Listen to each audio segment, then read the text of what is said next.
sure this is working. Okay, if you've seen any of the videos of the Phillips campground on Solberg Lake, you'll probably notice that I copied and pasted the intro for the third time. This video is going to be more of a breakdown of the financials of the actual campground as far as an income approach. So I've got my trusty dusty whiteboard here, and I'm going to break down some numbers for you. If you want access to this spreadsheet, I will put my email in the description, but I want to get right into it and get down to the brass tacks of what this campground can really make annually. I forgot to set up my overhead camera. Let's see if this works. Oh boy, don't fall. Don't fall. Okay. All right. I don't know why I wanted to do a whiteboard, but you're just gonna have to bear with me here. So we're gonna start off with the fixed income. So this, like I said, this campground has 48 total permanent campsites. 24 of them are water sites. You have to bear with my horrible handwriting here. And then 24 are wooded sites. So the annual on both of these per unit for the water is $25.75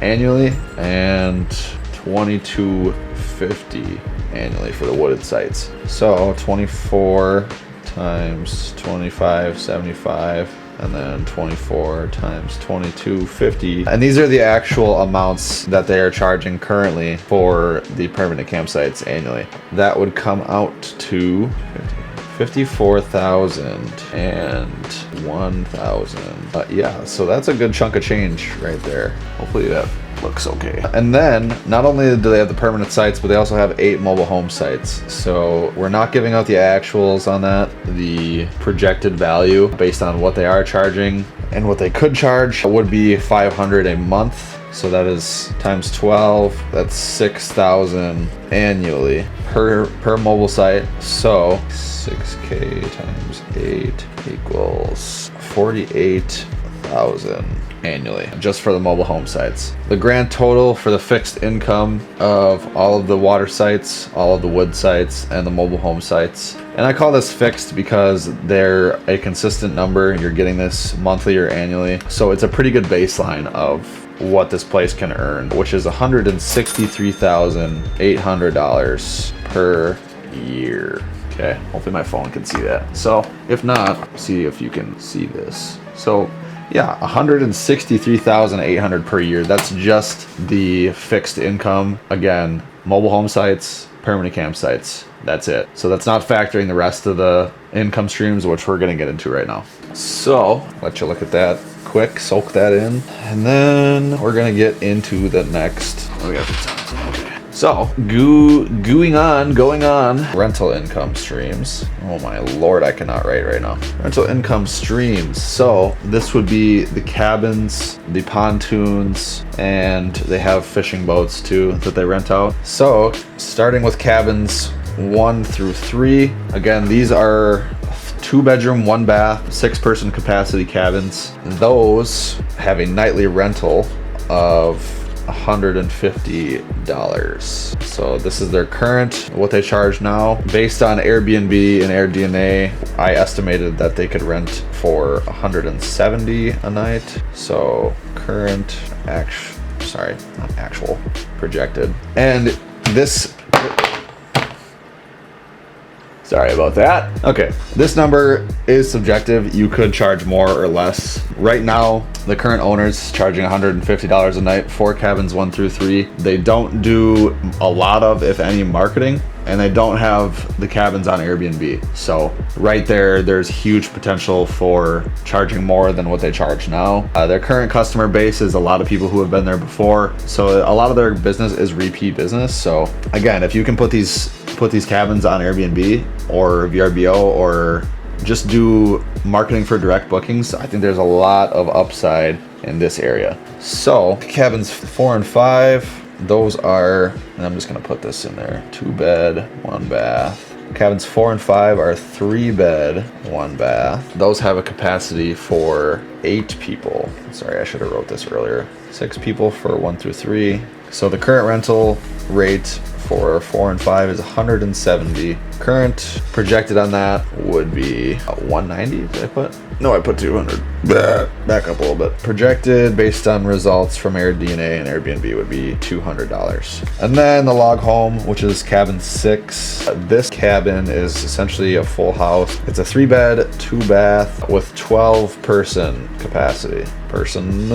And this rents out for $270 a night. Projected based on my calculations would be $300. So the projected income, oh my lord, why am I so bad at this? So the projected income on this would be $300. Okay, so, hello? All right, I kind of ran out of whiteboard space. I'm gonna try and cram some more stuff in here. What I did here was I wanted to find out the monthly per unit. So say for cabins 1 through 3, I took the projected rate times 30, which would be days in the month. Obviously, I know it's not a perfect number for days in the month, but I wanted it to be more conservative, if anything. And then you have to factor in your vacancy. So for the cabins, we're factoring a 50% vacancy rate, which could be conservative. I would consider it conservative. It's essentially meaning your cabins are vacant 50% of the time. They're not being used 50% of the time. I hope that's obvious. So we would take this times 0.5. Sorry, I'm double checking my math here. Again, your vacancy rate, and that gives you $25.50 per month. Yeah, so $25.50 per month. The same calculation used here for cabins 4 and 5. 4 and 5 are 200 times 30 times 0.5. This gives you 3,000 per month. Again, this is per unit, so you have 3 here, 2 here. You can kind of see where I'm going with this. And then the last one, I kind of ran out of room. I'm going to go up here. Cabin 6, same calculation. That is 4,500 a month. Again, that's factoring a 50% vacancy. I believe if you did rent these cabins out on Airbnb, or you just did direct marketing for direct bookings, you would probably hit higher than a 50%, especially with being close to the snowmobile trails. Marketing to ATVers, it's pretty close to the ATV trails. You can ride it in Phillips. Mind focus. There's a lot of reasons why you'd want to go to these cabins. I mean, they're super nice. Rental units, I think you could definitely hit higher than a 50% use rate. So hopefully you got to soak in that number, those numbers. I'll show you in this camera just so hopefully you can see it well. And then I'm going to erase all my beautiful work here and give you the actual totals. So I wanted to keep that first number that I gave you guys somewhere. So just keep that in mind. That is fixed. Okay, so you got your fixed here. We'll bring these back, these numbers, so they hopefully make sense. 2550, 3000, and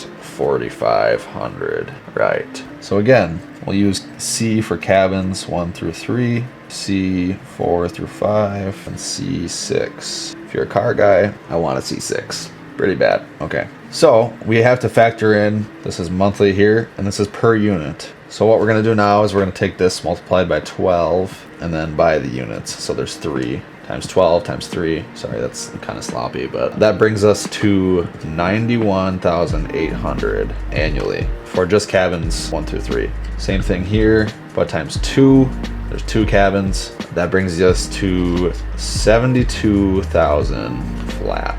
And then same thing here, just times 12, it's 1 cabin. That brings us to $54,000. So total for the cabins, total cabin income. This would be 217,800 smackers annually. Okay, so right there, that's your second number to soak in. Focus. So yeah, $217,800. That's another good chunk of change. Cabins. So we'll put this up in the corner for you to keep in track. 217. Why did I do an 8 like that? I'm just gonna redo that. 217,800. I really don't know why I wanted to do this with a whiteboard. I'm really questioning my decisions here. Okay, moving on. Hopefully you can read this. Cabins. Okay, so the next source of income on this property that, again, they are included with the purchase is the pontoons and the fishing boats. So, boat rental. We've got 4 pontoons and 6 little John boats. For these, current rate is $950 per week. And for these, it's $180. So, what I did with these numbers, I wanted to calculate somewhat of a potential rate. Solberg Lake does have other campsites that rent out pontoons. I think there's like 1 or 2 other campsites that do rent out pontoons. Based on their rate, I wanted to at least find some sort of a potential increase. So what I did was I just bumped it to 1,000 per week. So 1,000 per week for the pontoons, and then for the John boats, I just bumped it up to 200 per week. Okay. So for these, what I did is I wanted to come up with the monthly, which would be times 4.3, because that's the number of weeks in a month. Google it if you don't believe me. And then we're calculating a 60% non-use rate, which means 60% of the time these boats are not going to be used, not going to be rented, times 0.4, because not used 60% of the time, 40% of the time they are going to be used, generating income. Hopefully that makes sense. So for the pontoons, it comes out to $1,700 a month per unit, monthly per unit. And the fishing boats per unit is $344. Next, I calculated annual income off of this. So again, this is per month per unit, $1,720 times 4 pontoons. And then what I did is times 6, because you can't use a pontoon in the middle of January. So we have 6 months out of the season times 4 pontoons. That comes out to $41,280. The fishing boats, $344 times 6 boats total times 6. That equals $12,384 doll hairs. Bada bing. Okay, so that being said, total income for your boat rentals, $53,664 annually in income. So there you go. Don't know if you can see this or not. Okay, so boats, $53,664 a year. Okay, we're gonna, oh, I didn't mean to erase that. Okay, I'm gonna fix my here. Okay, stop saying K. And that leaves us with the last part of the property, which is the bar and restaurant. So if you've watched either of the last videos on my channel, the current owners have been running it the last 2 years on limited hours and limited days open. Just in general, there's a lot of variability with running a bar and restaurant. So I think that the potential there for income is pretty variable and also pretty high. I think there's a lot of room there to generate a lot of additional income on top of what's already listed here. So what I did is I took a rough number from just their bar sales from 2022 and 2023. So each year they made roughly 300,000 in sales. Rest, bar and restaurant. You get what I'm saying? I know that's kind of a rough number. A bar and restaurant is, there's just too much variability to really calculate an actual pinpoint number on what you could make. With all of that being said, a grand total for all of this would be $735,000 annually. Now, this is not factoring firewood sales, bar amusements, clothing, merchandise sales, any other income streams that you could potentially come up with and add to this property, which I think that there's probably potential to definitely find other ways to make money with this property. So I wanted to just break this down. This is the number that I came up with for your annual income on this property. Obviously, it's not counting expenses. Okay, so as I'm editing this video, I realized that my camera just died. The last thing I just wanted to mention is your $735,000. That's not accounting for the house, the shops, and then the other amenities that are included in just owning this property. That has to be worth something. Obviously, you could also rent the house out. You could rent out the shops for, you know, either storage or a business or anything of that nature. So there's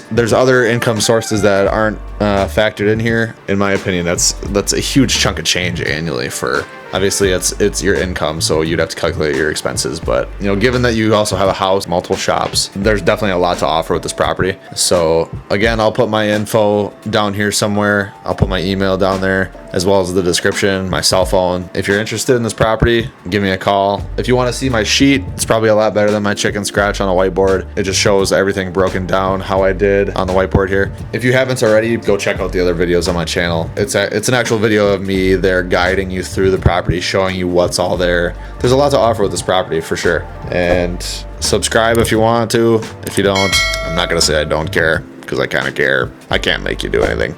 It'd be cool if you could share this, even if you're not interested. Maybe share it with someone who is interested. And yeah, thanks for watching. See you later.